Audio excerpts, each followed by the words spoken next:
Baba, c'est notre ambassadeur et l'histoire est extraordinaire. Je pense que je l'ai expliqué dans l'album. C'est son neveu avec qui il a vécu ses derniers moments et qui lui a laissé ces 2 chansons. Et son neveu que j'ai rencontré lors d'une tournée aux États-Unis qui m'a dit voilà, moi je pense que c'est vous qui devez terminer cet album. Et c'est parti comme ça, j'ai écouté, je me suis vraiment intéressé à l'histoire de Babatunde parce que, bon, connaissant de nom, mais à partir de ce son, je me suis intéressé et j'ai vu que ce personnage avait fait énormément de choses et c'était un militant des Blacks et tout. Et donc voilà, c'est parti. Et donc tout ça réunissait ce que j'appelle l'histoire pour se projeter sur le futur. Parce que l'histoire, c'est aussi Babatunde, l'histoire aussi, c'est Chanson Birima, comme vous l'avez dit, qui vous a bercé. C'est d'autres chansons, c'est Salimata, etc. Mais l'histoire aussi, c'est ces jeunes-là qui, aujourd'hui, font de la musique urbaine africaine qui est excellente.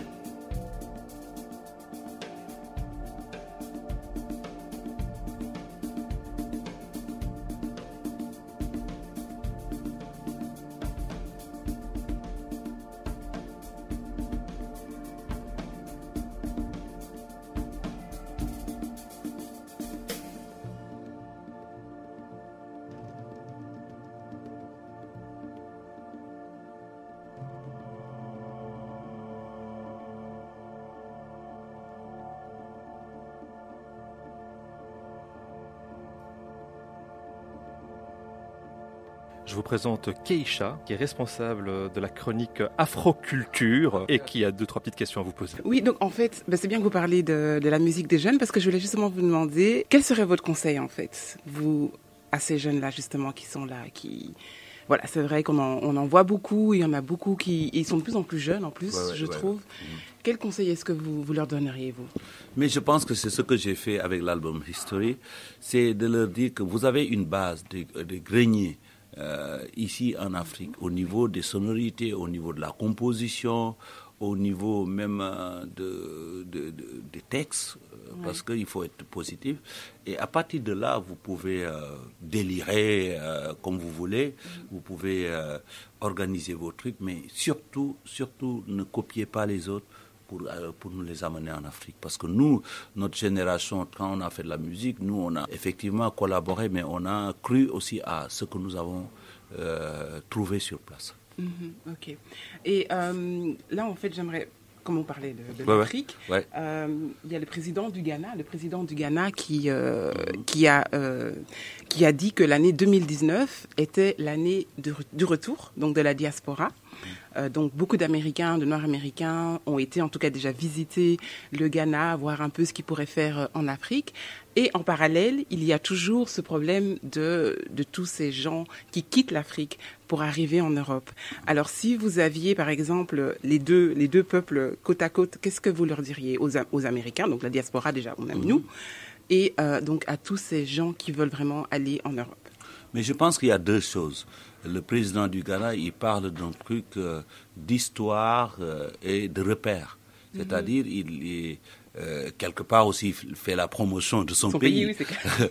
pour attirer les Américains. C'est assez clair. Oui. L'autre chose, c'est que le problème que nous avons aujourd'hui en Afrique, il y a, si je ne me trompe, 60% de la population a moins de 25 ans.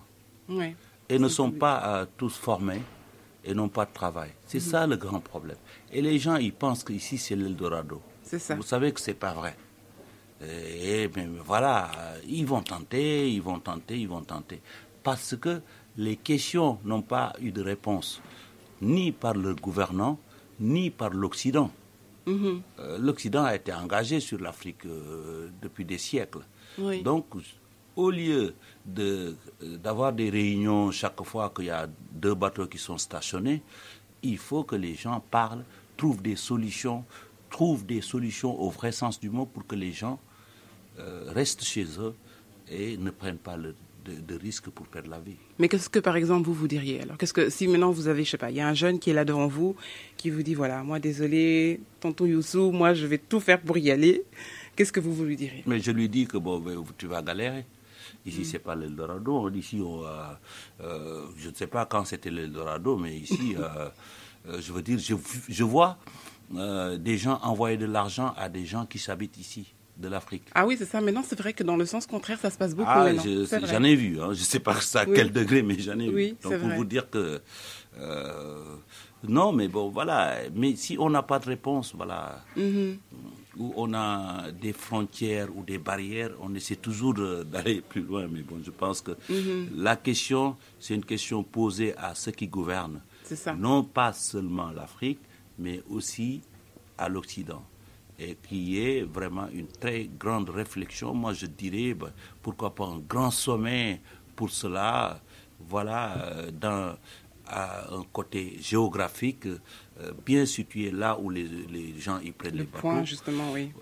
Qui aillent là-bas, qui discutent pendant 48 heures, qui prennent des décisions comme ils le font pour le G7 ou pour le G8 ou le G20, prennent des décisions, prendre des milliards et des milliards, créer des emplois, former les jeunes. Exactement. Et ça peut stopper un peu. Ils ont l'argent, ils fabriquent même l'argent. Oui. Exactement. Donc c'est ça. Donc voilà. Donc pour vous, c'est vraiment ces questions politiques, ce qui est tout à fait normal. Et alors comme dernière question, donc vous êtes à l'aube de votre anniversaire. Ah oui. Oui. Donc qu'est-ce qu'on pourrait vous souhaiter encore? Parce que franchement, je pense que bon, après c'est vrai, on n'a jamais tout ce qu'on veut, mais avec déjà votre carrière dans la politique, dans le tourisme, vous avez aussi la radio, etc. Qu'est-ce qu'on pourrait encore vous souhaiter? Profiter de la vie. Profiter de la vie. Est-ce que vous voulez faire un maximum? Yes. Ok. Et c'est quoi profiter de la vie pour vous? Rester avec la famille, rester chez moi, profiter beaucoup plus de la famille parce que, voilà, vous savez, voilà, une carrière comme ça, c'est toujours à gauche, beaucoup de déplacements, beaucoup de... Il y a un fossé même qui peut se créer avec la famille parce que vous partez tout le temps et tout.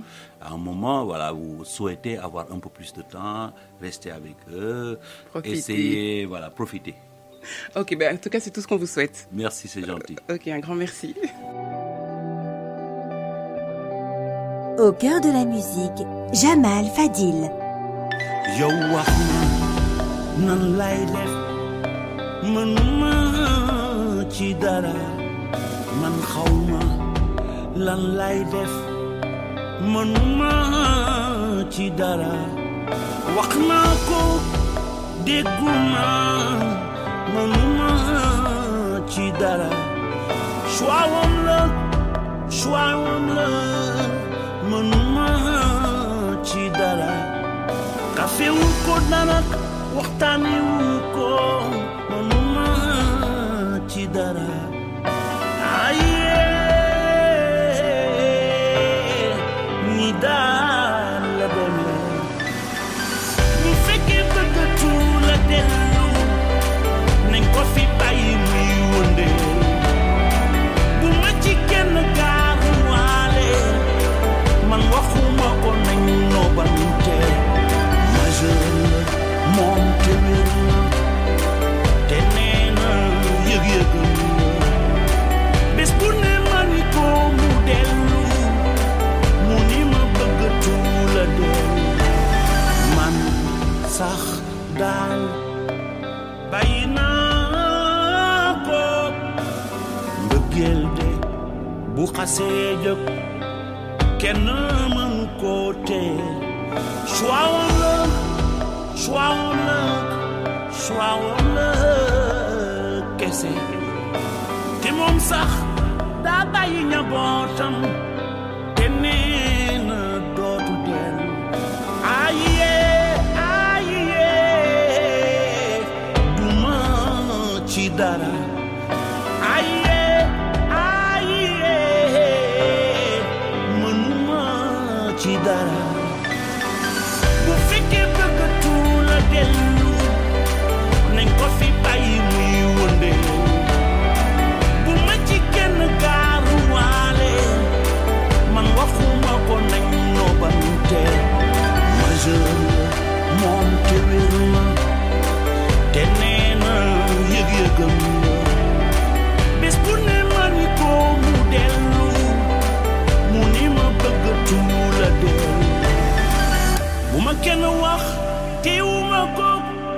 dafay soog a bëgg mbëggeel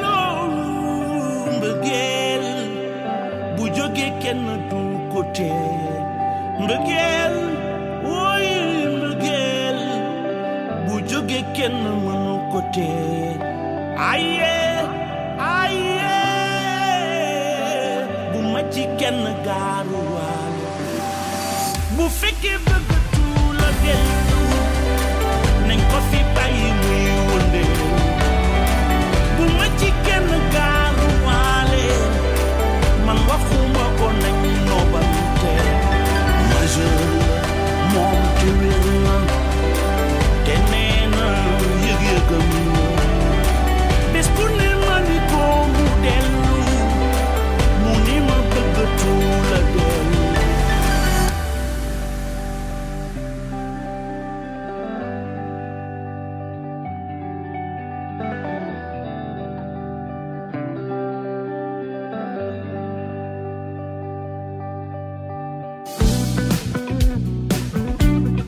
Merci d'écouter Au cœur de la musique.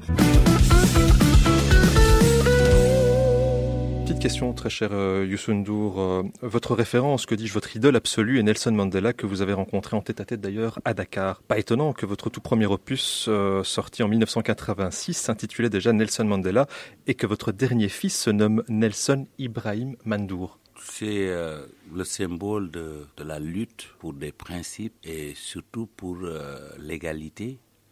C'est le symbole d'un père de famille, parce que tout le monde retient ses discours, même après 26 ans de prison. C'est l'Africain, c'est tout. Au-delà même du nom, c'est un tout. C'est le symbole de beaucoup de choses. Mandela, pour moi, c'est un père. C'est un père, une référence. Et comme j'aime bien les bonnes choses et les choses à un certain niveau, il faut des références. Et moi, c'était ma référence. Et tout ce que j'ai fait, regardez Mandela, ce qu'il a fait, j'ai dit, bon, je ne suis pas encore arrivé à 10%. Donc, si vous avez une référence comme ça, elle vous galvanise, cette référence vous galvanise. Et c'est source, et c'est pour cela que, même Nelson, je prends du plaisir à lui expliquer qui est son homonyme. On passe beaucoup de temps à regarder des choses. Quand on voit une photo, il dit, ah, mon homonyme! Donc, ça me rappelle. Et d'ailleurs, même votre première chanson, en 1985, que vous avez écrite pour expliquer à votre mère qui était Nelson Mandela. Voilà. Et puis vous vous êtes dit, mais cette chanson, je dois la partager avec le grand public. Voilà. C'est ma référence. Dans la vie, il faut avoir une référence. Si vous voulez, si vous avez des germes de quelqu'un qui peut porter des choses, c'est ma référence.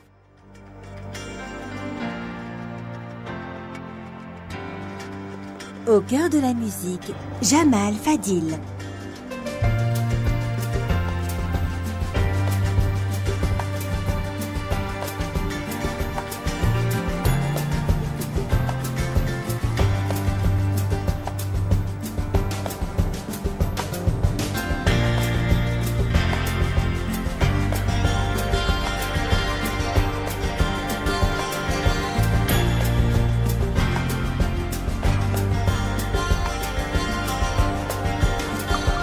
It was 25 years to take that man away. Now the freedom moves in closer every day. Wipe the tears down from your saddened eyes. They say Mandela's free, so step outside.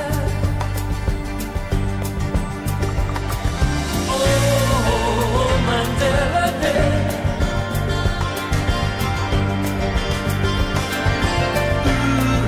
Ooh, Mandela's free. It was 25 years ago this very day. Held behind 4 walls of